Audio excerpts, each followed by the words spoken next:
And welcome on in. It's another edition of the Aggie Coaches Show. A lot going on this week, and we're going to have a wide variety of a show as not just basketball, as we'll chat with Craig Smith and Marco Anthony coming up in the second half of the show, but we'll also chat some women's basketball and some volleyball, as well as the new head coach of the Utah State volleyball team, Rob Nielsen, kind enough to join us first segment out of the gate. Coach, how are you? Great to be here. I'm excited to be here. Well, you know, it's a good place to hang out, too. Not only chat a little volleyball, but great food here at Old Chicago, so we love everybody to come by and say hi. But what a crazy year for you, taking over a program, trying to get it back on track in the middle of a pandemic, having your season postponed, 4 or 5 months. What's this been like for you? It's great. I'm so excited to come back to the college game. Spent some time on the men's side of the game, spent some time in international volleyball. And so I love just the college atmosphere, teaching, mentoring young people, being around young people. I mean, this is such a great group that we get to coach. The pandemic, having season delayed, it's been crazy, but it's been a blessing. All the systems we're trying to implement, the things that we're trying to get accomplished. I think we've been able to use our time wisely, and now we have some lessons to learn in the midst of competition that are it's great to get those lessons as well.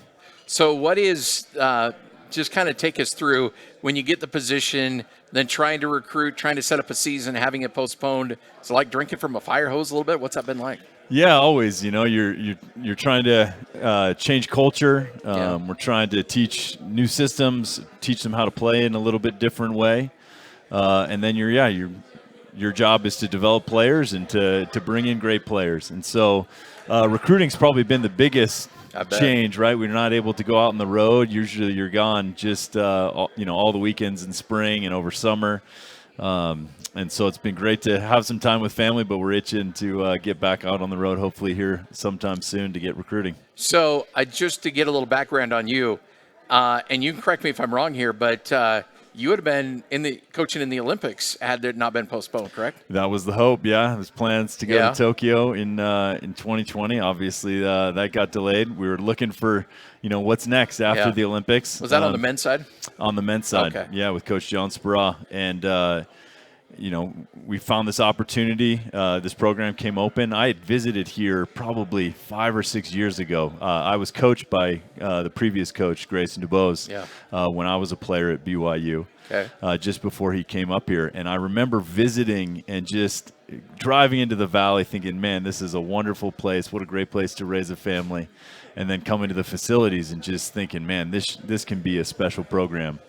And so, while we were looking for something to do after the Olympics, this job came open and threw our name in the hat. And, we're excited to have the opportunity. Obviously, the Olympics didn't work out, but it's been really a blessing to be here, be supported by Utah State Athletics, and we're excited to get going. So, apologize if this is a dumb question, but from a mindset of a coach, is there much of a transition coaching on the men's side or the women's side? Is there a lot of it? Obviously it's the same game, but from just how you approach the game and things along those lines, is there much of an adjustment there? Maybe the speed of the game isn't quite the same. And so, technically, obviously what the men can do on the national team is unbelievable, so impressive. And so tactically, you're trying to scale a few things back, right? We're not going to try to do tactically what we can't do technically. But for the most part, I think the women's game is starting to evolve to the way that the men are playing. More attacks out of the back row, a little bit faster pace, pin to pin, ways that the men have been putting pressure on defenses. The women are starting to kind of adopt those, and the game is moving that way. And then just personalities maybe is a little different. There's a little bit of an adjustment there, but maybe not as much as people think. Yeah. So do you formulate you want an aggressive style, much like the men's, in your coaching philosophy? Yeah, I mean, just in the game of volleyball, it's got to be fast. It's got to be aggressive. We got to be on the attack. You're trying to get this ball to the ground. And so, it's an arms race, whether you're on the men's side, whether you're on the women's side. You're trying to find big arms and people that can power the ball and make it difficult for the other side to handle it.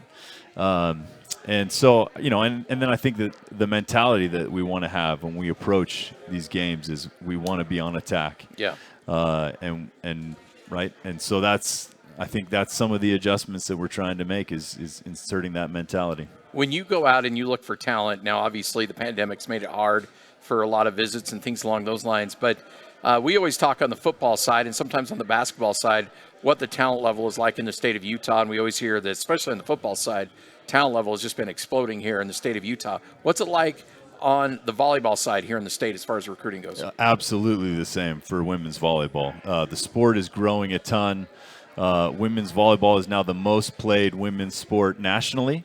And Utah has done a great job. A ton of the club coaches have done a really nice job, not only in training players, but in finding, recruiting, bringing great people in, great athletes into the sport, and really treating them right and getting athletes excited about, working hard and developing in the sport. And, now you see coaches from all around the country trying to come into the state and finding talent here. Much like the football side, yeah. Absolutely, yeah. So we're trying to keep them at home.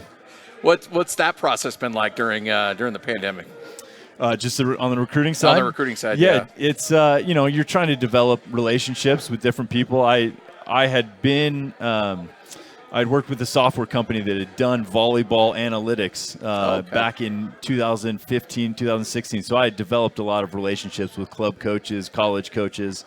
And so that's what you're trying to do, right? Trying to leverage those relationships and find out, hey, who the talent is and who can progress, and hopefully help having them help steer athletes to take a look at what we're trying to accomplish and hopefully catch our vision.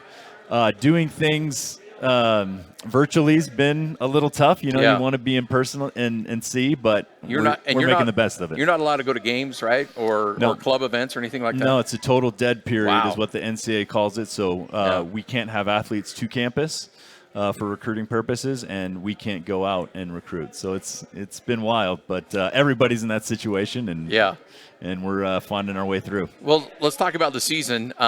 You have to get delayed a few months. Finally, you're back at it. Kind of give us the 30,000-foot view of the season and what you've liked so far and what you need to improve on. It's been a year since we've competed, and so we've made all these improvements in our gym, and you have a team that's just itching to get back out there and compete. We had. Unfortunately, some low expectations. We were picked to finish last in our conference. We had much higher expectations of ourselves and have those expectations. And so we're excited to kind of show what we can do and show what we've learned. We've played some of the best teams in conference so far. We played against Wyoming. It was picked to probably will be a top 3 team. Boise State will be a top 3 team. UNLV will be a top 3 team, so it's been some tough lessons so far. You took Wyoming, to 5 sets right out of the gate? Yeah, took them to 5. I thought we played well. We definitely had some chances, but all those lessons of, how do you win? How do you play at crunch time? Where do you take swings? Can we stay aggressive from the service line? There's been a lot of positives that we take away. We have as many kills as our opponents. A serve and pass, we've sort of dominated those the first 3 out of the first 4 matches, and so those are things that you want to see. And now it's just a little bit of the nuances in terms of play and the way we attack and the way we put pressure on teams that help us win. I imagine it's kind of universal with any sport, just learning how to win, learning how to do those little things in a game to get you over the top, and then it becomes a habit, and then you start winning at a high level. Absolutely, and it's a process, and our team has done a wonderful job. They've done everything that we've asked. They've worked so hard, and now we just, there's some lessons that you have to learn in competition when the lights are a little brighter, the block's a little bit bigger, the teams are a little bit more physical, and those aren't lessons that, we could learn in our gym, and so now we get to kind of see some of those things and move forward. I know that the facility is really cool up there, the Estes facility. It's awesome. And then when you get fans in there, it actually gets rowdy during some volleyball games in the past. It'd be great to see that again here in the near future. We can't wait. And we've had 100 people, I think, is the limit that's been in the Estes. So it's just been players, family, and friends pass list. But it's a great facility for us. You get about 1,500 to 2,000 people in there rocking. Yeah. And, we're excited to outgrow that. We we think that women's volleyball is such a great sport. It's such a great spectator sport. There's so much to love about it. Just showcasing these athletes and their athleticism and their fight and just the way they get after it. And so, we're excited to get that place rocking, and then, hopefully we'll get back into the Spectrum and start packing the Spectrum. Well, I will say this. When you look at the Mountain West Conference, you talked about it, there's some really, really good teams. This is a fun conference for women's volleyball. Yeah, it's a great conference, and a lot of really good coaches who are doing the right things, playing the right way. And so it's competitive, and there's a lot of great schools, great campuses, great places to be, and we think this is one of them. This is a special place, and I think we can get a lot of great players that are excited to play for Utah State. Well, Coach, we appreciate you coming by, rooting for you the rest of the way. Let us know if there's anything we can do for you, and let's do this again soon. All right, great to be with the voice of the Aggies. Yeah, that's Rob Nielsen. He is the new head coach of the women's volleyball team. Get out there if you can snag one of those tickets. Get out there and support that team. Continue on next right here on the Aggie Sports Network from Learfield IMG College.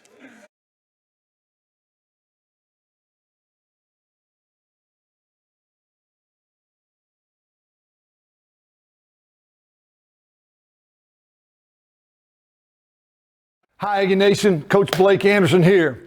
When I'm shopping for my home team, I choose Fisher Home Furnishings right here in Cache Valley.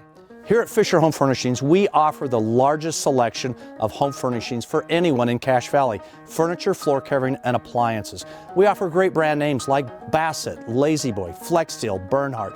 All of your fine home furnishings here in one-stop shop. Plus, we do a great custom order business. Stop in, pick out your style of your sofa. We can have it custom built from any of our fine furniture manufacturers. And if you want it today, we stock more furniture than anyone else in Cache Valley. If you want to pick it up, same day pickup, or schedule one of our professional delivery services, we'll bring it to your home, set it up, and professionally install it. Shop only at Fisher Home Furnishings or FisherHF.com. Fisher Home Furnishings is owned by proud Aggie alumni. Go Aggies!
You're listening to the Coaches Show. We're live here at Old Chicago. Love for you to come by and hang out with us. Good crowd down here tonight.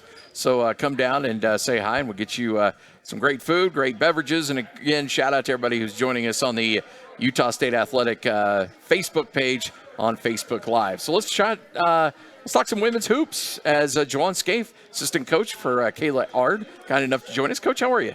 Doing good. How about yourself? I'm doing well. By the way, record holder.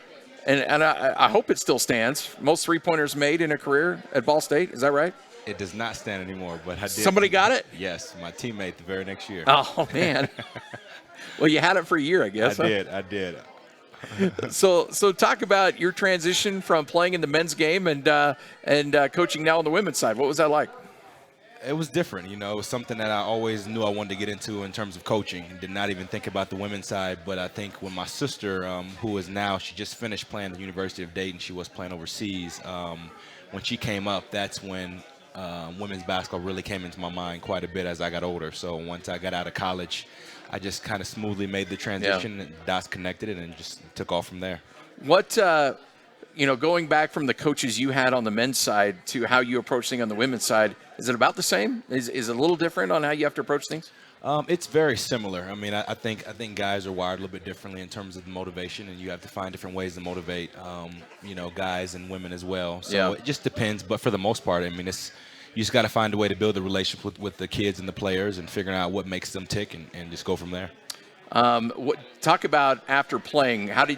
What was some of the first coaching jobs that ultimately landed you here at Utah State? Yeah, so when I finished playing, I wanted to go overseas, but I broke my leg during the middle of my last year. So I ended up getting surgery, and I ended up becoming a GA for our men's team at Ball State as a graduate assistant there. And I wanted to just train until I got overseas, and then I ended up enjoying it. And after 2 years, the opportunity knocked on the door for me, and I had a coach who was on the women's side at Ball State at the time. She got a head coaching job in Southeast Missouri State, and I just reached out to her, and we had lunch, and it kind of just happened, and that's kind of how I made the transition from there, and decided not to play ball anymore and try to go overseas. Was it tough giving that up? It was bittersweet. I felt like I did what I did in college, and I didn't have any regrets, but at the same time, coaching was something I want to do for the rest of my life, so it was a career that I didn't want to pass up on. Yeah. So what ultimately led you here to Utah State? What was the conversation like with Coach Hart that brought you here? Well, actually, Coach Hart coached my sister at the University of Dayton for 2 years. Oh, so no that's kidding. kind of how the dots connected, how I met her. And then once she got this job, she gave me a call, and we've been keeping in contact throughout the years. So once she called me, it just made sense. We had a nice conversation. We talked about just about every day prior to that point. And it just made sense. I came out here, checked it out, and just wanted to be a part of this and help her out as much as I could. So we need to back up here a little bit. You've talked about your sister a couple times. Mm-hmm. So how many kids were in the family, and did you all play basketball? Yeah, so I have two younger sisters. One is 22 and the other one is 17. She's a junior. All right. The 22-year-old grew up watching me, and she kind of just played like I did. It just kind of runs in our family all around from Indiana, where we're from. And then my baby sister hated basketball, and she just started playing last year, and she's actually not that bad. So she's starting to pick up on it a little bit and trying to get into it. So between your sister that's 22, I got to imagine growing up, there's probably some fun games in the backyard. A little bit. I mean, I never let her win. I'm just kind of competitive like that. So she would never win, but she did get a lot of that competitive edge just from playing with guys a lot and being around us, because there wasn't very many girls who actually played as much from where we're from. So she kind of picked up on all that from us. So when you take over a program and you're a new staff, what's that process like to try to develop new culture and new ideas and everything that goes along with it? I got to imagine there's a little bit of heavy lifting there. Well, it's definitely a process. I mean, it's exciting. I think the idea of having brand new faces, kids that we've never met, have to build relationships with them and try to get them to change and understand the direction we're trying to go in. It's exciting. You go through your bumps and bruises and your growing pains, but it's been a great process, and I think we're enjoying it as we go. Talk about your team a little bit. What have you seen from them, and obviously some ups and downs there, but what you've liked from this team and what you want to see from them going forward? Well, we're definitely growing. I'll tell you that for sure. It doesn't always show up on paper, but I think behind the scenes, within our locker room, within our staff as well, our kids are really picking up with some stuff and learning and getting better. And sooner or later, it's going to show itself. But we're trying to get them to understand that every day you have to bring it. You have to have that same attitude, that energy, and just that love for the game. And so we're trying to pick up on that, and that's been the challenge for us. When you suffer a string of losses, how is because not only you're a coach, you're a bit of a psychologist too. You got to work with emotions and make sure that everybody's mind's right. I know you work with Riley Jensen a little bit. He's a good friend of ours on the mental side as well. But what do you do to try to keep sure everybody's positive and keeping their minds right? Well, I think as an assistant, our job is just trying to really make sure that we can check the pulse on each kid. But our head coach, Coach Hart, has done a great job of just trying to keep the entire pulse of the entire team and trying to make them understand, like, listen, even though it's not showing up, we are definitely further than where we started. And that's the biggest thing. Sometimes people get so caught up in where you are right now rather than looking at how far we've came. So I think that's something that's really been important, just seeing the bigger picture. And we're going to get there at some point, but Coach Hart has done a great job in terms of helping our girls see that. Well, I got to imagine, too, it's kind of fun to realize the building blocks you're putting in now and how it's going to pay dividends down the line. Yeah, I mean, definitely. I mean, you like I said, you start to build those blocks, and just because, you build the foundation, it doesn't always show, but sooner or later it's going to hit, and we're really going to be able to get to where we want to be, but it just takes one step at a time. What's this conference like for women's basketball?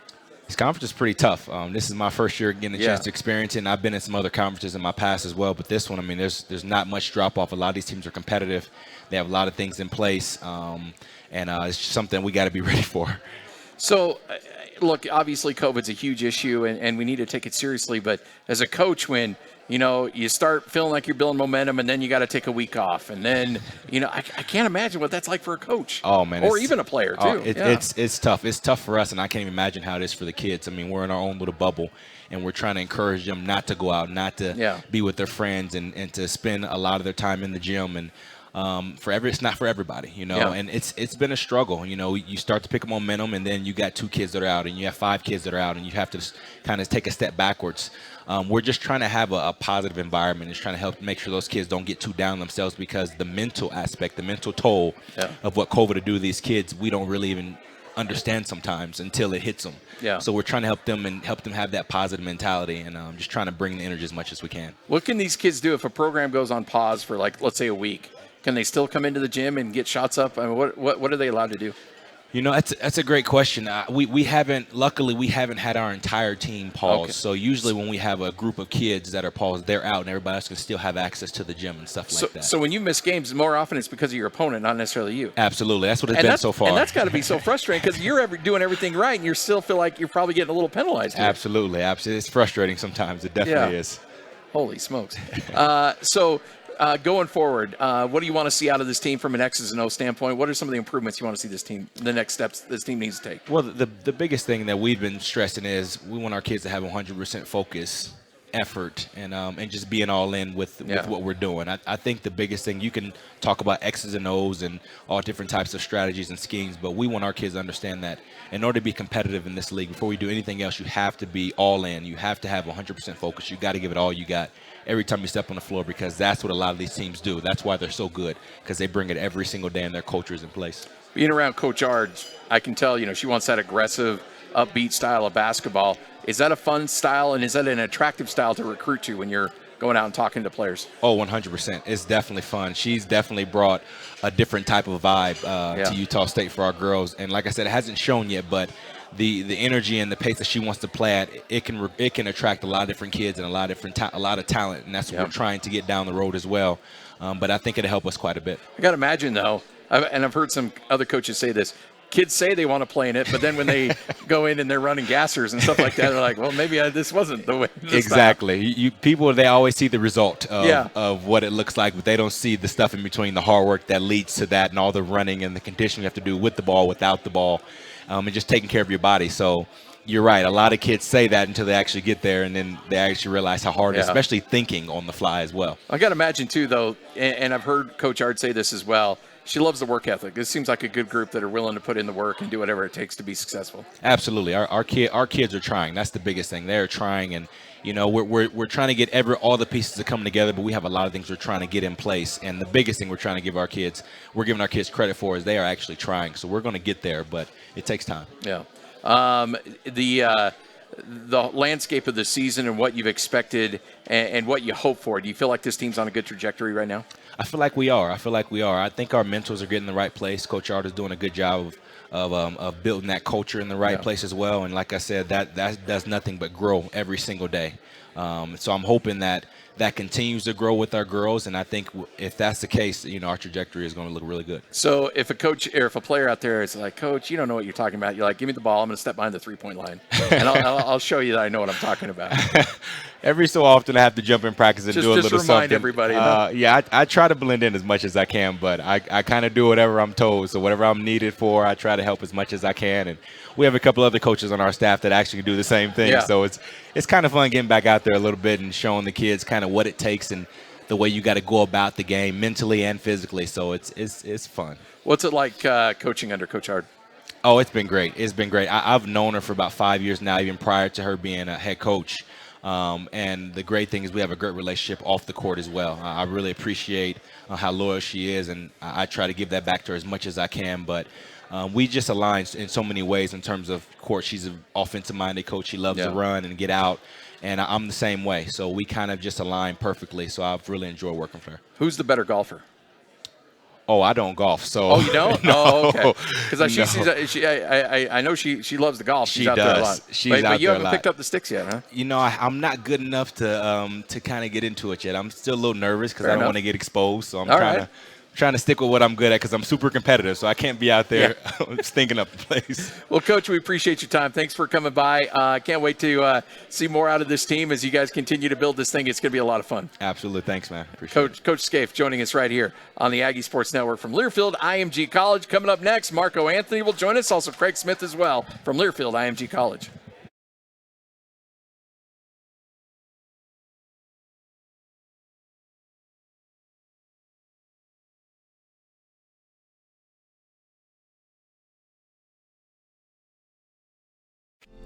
From humble beginnings in 1952, Staker Parson Materials and Construction has grown to become one of Utah's leading building materials businesses and the preferred source for quality sand, rock, landscape products, ready-mix concrete, asphalt, paving, and construction services.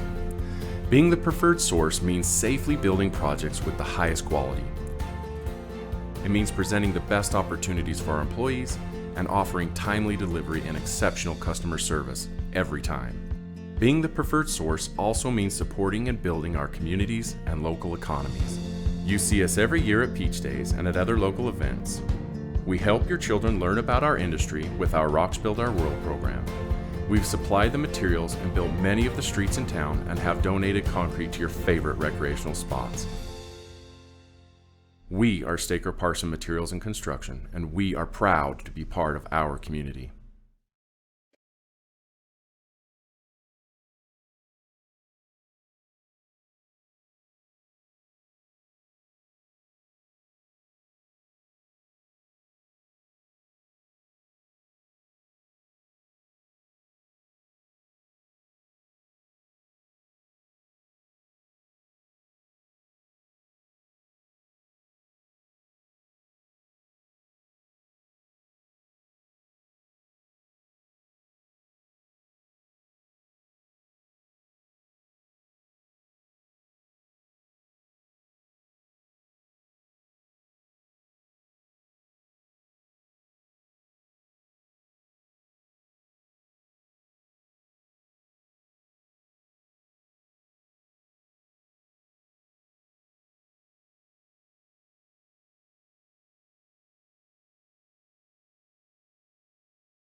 Here from Learfield IMG College. Hey, Aggie fans, does your game room need an update? Fisher Home Furnishings has you covered. Visit FisherHF.com to enter for your chance to win a framed USU basketball photo, tickets to an upcoming Aggie games, and $500 to Fisher Home Furnishings.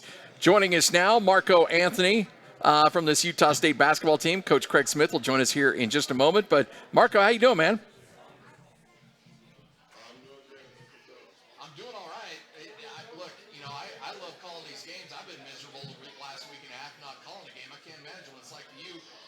Play a game. Yeah, it's rough, but you gotta do what you can. So, if you what has this last week and a half been like for you? Have you been able to just kind of work on some fundamentals, or what's been the point of emphasis during this time off? A lot of lists, a lot of playing. We've done a lot of like scrimmages and stuff like that, just to get keep our game feel up and just making sure we're not rusty in any aspects or anything like that. Overall, what's the season been like for you? Do you feel like things are you proud with what this team has been able to put together, and are you excited for what this last month is going to look like for this team?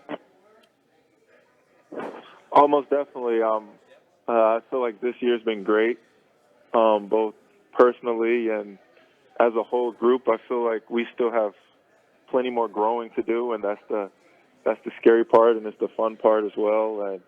And just seeing how much we get better each and every day, it's really crazy, but you love to see it. Yeah, you certainly do. This team is certainly holding on to the top spot in the Mountain West Conference. Because you guys are on the top, do you do a lot of scoreboard watching, especially in this last week and a half, of seeing what else is going on in the conference? We don't really, we just do our own thing. We don't really look at other things. We just worry about ourselves and worry about what we can do to stay where we're at, and just worrying about what we can also do to just continue to evolve and get better. I think you touched on this as well, because obviously we've seen this team win a bunch of games, and you guys have been really, really good. But I think we can also see there's a ton of room for improvement. You guys probably see that as well, and understand as good as you've been, you guys can be even better. And I think that's a scary thing for the rest of the conference. Yeah, exactly. I mean, we're really struggling on, the turnovers, and it's just a lot of stuff that we can fix, and that, I feel like we are fixing and building on, and it's nothing that's, just set in stone, and that it's just, we can't get better at it, because everything that we're struggling with, we can get better at. So, it's looking good.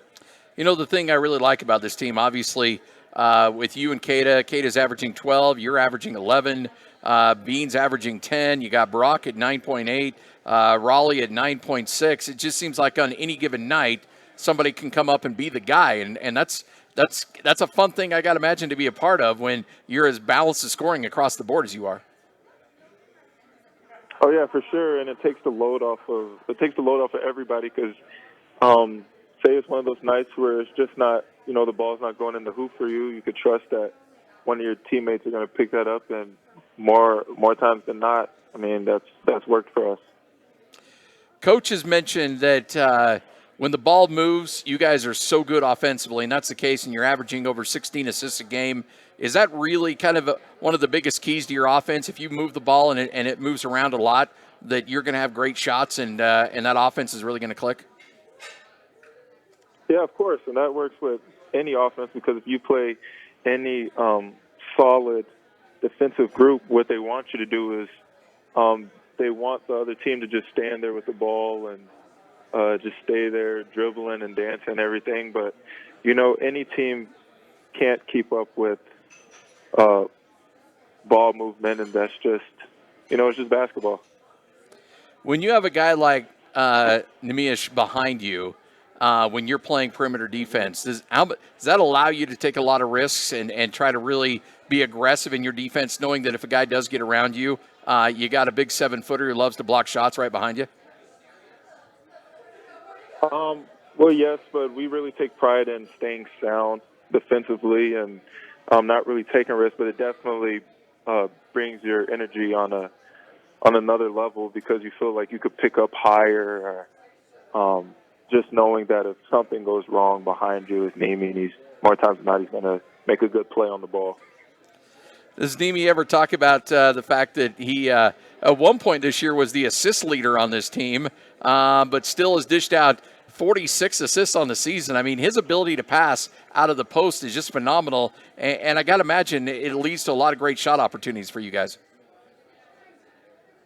Oh, yeah, for sure. Just him being double-teamed, and, there's always going to be a guy open, and him just being able to deliver that ball to the open guy, that's a gift. So let's talk about Boise State. Obviously, just in case anybody from Boise State is listening right now, you don't need to go into too many X's and O's, but what are some of the keys you guys need to do to get out of Boise with a couple of W's?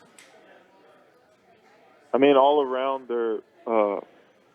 they're great. They're great all around. They have a lot of pieces, and they play, really well together. They're very good on both ends of the floor, and just that. And if we just do what we do, it's gonna be a real good one. It's gonna be a real good 2 games. Do you feel like the time off has helped maybe rest up some guys? Do you feel like you might be a little rusty? Are you concerned at all about the time off you've had in between games?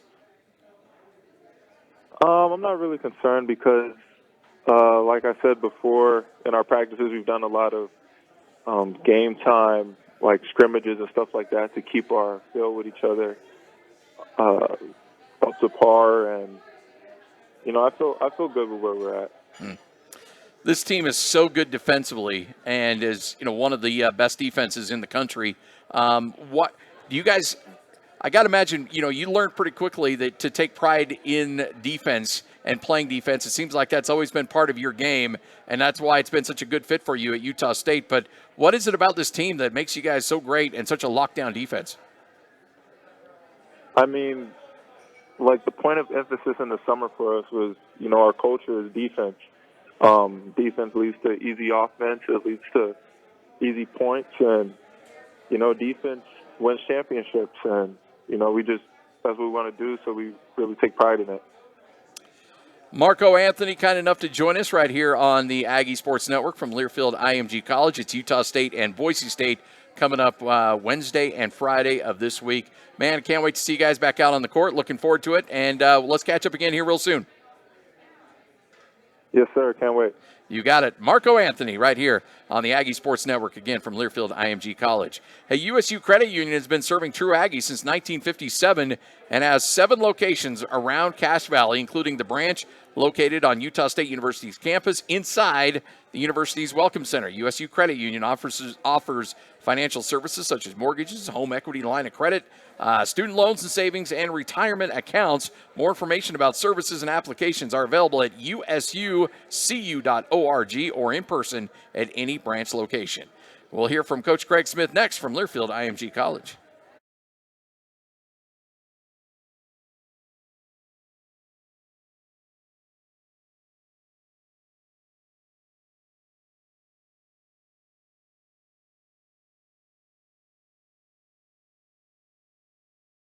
Hi, Aggie Nation. Coach Blake Anderson here. When I'm shopping for my home team, I choose Fisher Home Furnishings right here in Cache Valley. Here at Fisher Home Furnishings, we offer the largest selection of home furnishings for anyone in Cache Valley. Furniture, floor covering, and appliances. We offer great brand names like Bassett, Lazy Boy, Flex Steel, Bernhardt. All of your fine home furnishings here in one-stop shop. Plus, we do a great custom order business. Stop in, pick out your style of your sofa. We can have it custom built from any of our fine furniture manufacturers. And if you want it today, we stock more furniture than anyone else in Cache Valley. If you want to pick it up, same day pickup, or schedule one of our professional delivery services, we'll bring it to your home, set it up, and professionally install it. Shop only at Fisher Home Furnishings or FisherHF.com. Fisher Home Furnishings is owned by proud Aggie alumni. Go Aggies!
All right, welcome back. It's the Craig Smith Coaches Show with the coach himself, Craig Smith, on the program. Coach, how the heck are you? I'm doing great. How about them Aggies? Let's go.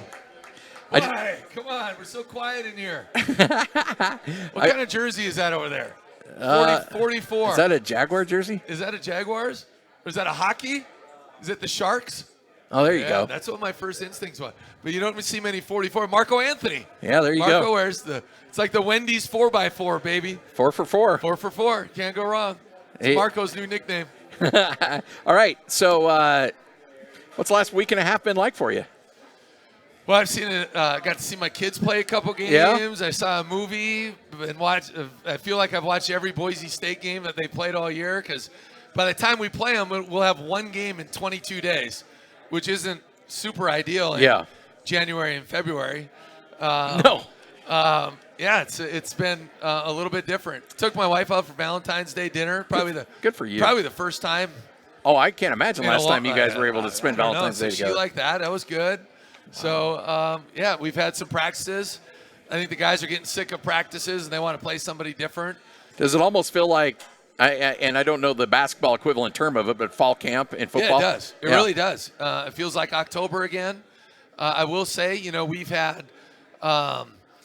we've just had so many stops and starts. I mean, we haven't stopped on this one. We've been able to practice, but when you don't play a game it's just ironic. We had 4 games in 8 days, 6 games in 14 days, and now we're going to have 1 game in 22 days. So it's certainly not ideal. Boise's a very good team. They do a lot of things well, immensely talented, and they put you in a lot of tough spots. But our guys are just excited to hopefully be able to play a game, and hopefully nothing changes here in the next 2 days, from our school or from our standpoint or their standpoint. Well, you always talk about this in terms. I know you're an NFL playoff guy, and that first round or that second round when the number 1 seed has a bye, you always hear the rest versus rust. Yeah. Hey, you concerned about that with this team?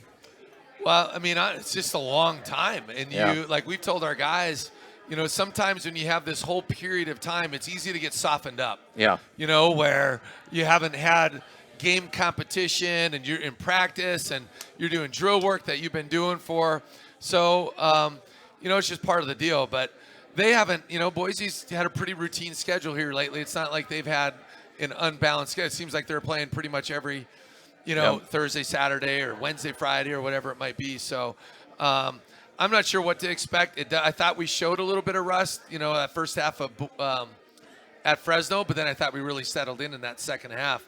And that just seems like an eternity ago. But, the good news is our guys are kind of used to this by now, where it's almost like our 4th Christmas break. And so our guys have really handled this very, very well. Obviously, they were disappointed when those games got canceled. But from day one, we really stressed it's going to be a different year. And all you can do is control what you can control. And that's be where your feet are. Yeah. Right? Be where your feet are on that given day. And our thought our guys have really handled that in a very good way. And, of course, we really respect Boise. And they've had a heck of a season up to this point. And like I said, you just go watch them play a game. And it's like, oh, they got this all-elite guy and that all-elite guy and this guy. And they probably have 7 or 8 guys that could start on half the teams in our league. So they're very, very deep. They're very skilled, and they're very athletic and very, very talented. What issues does a guy like Derek Alston cause for your team? He's a heck of a player, definitely be an NBA player at 6'9", legitimately. It looks like I feel like he's definitely improved from last year. His body is really filled out. He's a lot sturdier, a lot stronger. But he presents all kinds of problems. He's a very good defensive player. And at his size, all he needs is that kind of a window, and he can let it fly. And he's shooting it at a higher level, especially here recently. He's shooting at a high clip. So he gets to the rim. He's got a good pull-up. And he shoots it very, very well. So there's a lot of issues when it comes to him. And he came back this year to win, and they're doing that. And then you've got, obviously a lot of people here remember Ray J. Dennis and some of the things he can do. But across the board, it's a balanced scoring team that, you got Alston with 17, but Kejab that's got 12 and 11 down the stretch. I mean, it's a really well-balanced team that can get you from a lot of different angles. Well, and 2 nights ago, I think Alston had like 9 points, and it's just all those other guys. They have so many weapons. Alston, Kejab, Kijab is one of the most improved players in the league. Not that he was good last year, but he's really figured out their style of play, and he's playing a lot more disciplined and under control. And Marcus Shaver Jr. is a guy that transferred from Portland who he can really, really get it going and in a hurry.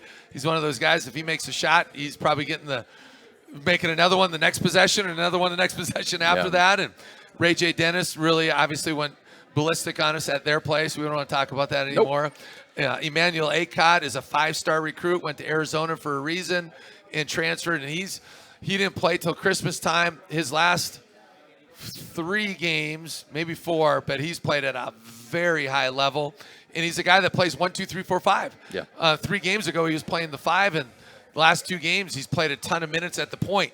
At his size, he causes a lot of issues. He's shooting it well now. He's really settled in, and those last 3 games, they didn't really take him off the floor. So who knows? And then the Armas kid, the last 5 games, is their starting center. He's averaged double-digit points. He's averaging almost 5 offensive rebounds a game the last 5 games as well. And I know I'm going right down the line. Dutrieve is an Arizona transfer as well, highly touted out of high school. He just started playing, and he's a guy that's kind of slinky and can just weave his way into the paint at almost any time. His minutes have really gone up here recently as well. And then Max Rice had a really good November and December and January as well. Hasn't shot it as well here quite as well lately, but they're playing some other guys more minutes too. Yeah. So they can throw a lot of guys at you, and they're number 1 offensive team in our league in both points and I believe field goal percentage as well. So they do a lot of good things. But you know what? That's what good teams do. Yeah. They cause you problems, right? And so I'm sure we have some things that cause problems for our opponents as well. So it's going to be a heck of a contest. Well, and this is an interesting storyline is you've got I think Boise State might be a little outside of the top 10, but almost 2 top 10 defensive rebounding teams in the country going head-to-head with each other. Yeah, and that's kind of been our calling card is defend and rebound, and they do a good job that way too. They're one and done. They're a good defensive team, and they'll mix it up on you a little bit, certainly mostly man, but they'll throw a little zone at some teams and some random presses, whether it's full court run and jump or full court man or some random 1-2-2, and they give teams different looks that way. And that's, I think they're obviously their talent is big time, but they're just so versatile. When you got Acott that can play 1, 2, 3, 4, 5, and Derek Alston that can basically play 2, 3, 4, and they'll play key jab at the 5 and play a little bit of small ball, and they move some guys. They have that versatility in it. And so now you got to really think about what are your matchups, how do you want to go about it, what are some lineups that they can really, if they have this lineup there, we don't really want this lineup. And I've said this for 3 years now, good teams can win in a lot of different ways, and they certainly have that ability to win a lot of different ways. But you and I have talked about this too. That's also a strength that you've got as well, especially 1 through 4 being able to switch around. It is. We can play big. We can play small with Fonz at the 5. Yeah. We have even more rim protection now. Trevin is really starting to turn the corner with some things, and so we can do some different things that way too. And so I'm just I'm excited to play. Hopefully we get to play, and don't read anything into that. I don't know anything behind the scenes, but you get a little. It's like that 12th round where your legs get a little weary. Like, okay, what's coming next? And you get whiplash turning the corner. But the guys love to play, and we're just excited to play a different team, and really excited to play a very good team. How do you? And whether it's in a situation like this or in October, how hard is it to facilitate and simulate competition in practices and scrimmages and stuff like that at a high level where it needs to be? You're so good at asking questions, because that's a great question, and that's a question we've been thinking a lot about. When we found out about Wyoming, we'd already prepared for Wyoming, and now you're bringing them back, and you're like, okay, how do we keep their attention? We were trying to get a game. We thought we had 2 games lined up on Friday. Yeah. So now you're like, what's our practice schedule? Where are we going to be? I know one of them. Yeah, well, and so we and then they fell through. And so so now you're dealing with that whole thing. And we tried to work on situations, late game situations, other types of situations, mixing up the teams, doing all kinds of, we introduced a couple different games that we've never done before, just trying to change the stimulus to keep your guys fresh mentally where it's not, oh, now it's this again and it's this again. But I give our guys a lot of credit. We had some days you could tell they were edgy with each other. Yeah. Because it's just, oh, I got to guard you again. Max has got to guard, Marco, or Sean's got to guard this, or Trevin and Nemi going at it, and just Bean and Fonz, see each other every day. And it's like, so you get a little bit of that, but you try to keep it spirited. And that's where the maturity of our guys, they did a really good job with that.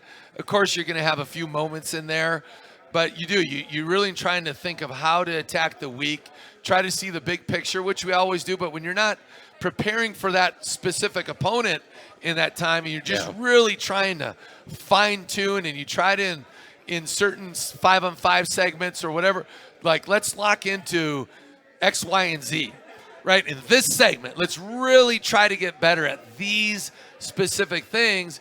But then you're just trying to do your best to keep them in basketball rhythm, where you're letting them play and play through mistakes and try to get their basketball's a rhythm and timing game. Let's be real. And so you're trying to get them as many long segments as you can playing 5-on-5 while also staying disciplined to what we're trying to accomplish, and that's a fine line to balance that way. And we're a little bit, how can I say this? A little bit thin on the perimeter, which is a weird thing. We essentially have 5 centers on our roster. So you get to where the guards are just, when we're going live, there's not a lot of subs from that respect. Yeah. But the big guys could run all day because it's like, well, we got this big guy, that big guy, and so on and so forth. So it's a little bit of a fine line that way. Well, Coach, that's it. Wow. You like that? That was easy, huh? Not bad at all. Yeah. You get used to this. I look forward to the radio show, though. I kind of enjoy it every week, and I feel like not everyone's just kind of tuning us out right now anyway. So they're all just eating. We got the Sharks guy having some fun up there, and he's not even paying attention. No, that's what I'm saying. They just drowned us out already. Now he's listening. There he's back. I think. Maybe not. No, he's no. Psych. So anyway, hey. I'll talk to you pregame, Coach. Good luck, and let's chat after Wednesday. Thanks, talk about everybody. a W. Yes, thanks everybody for coming out. Go Aggies! There you go. Wednesday, Friday. Wednesday at 7, Friday at 8. Remember, pregame show 30 minutes before, right here on the Aggie Sports Network from Learfield IMG College.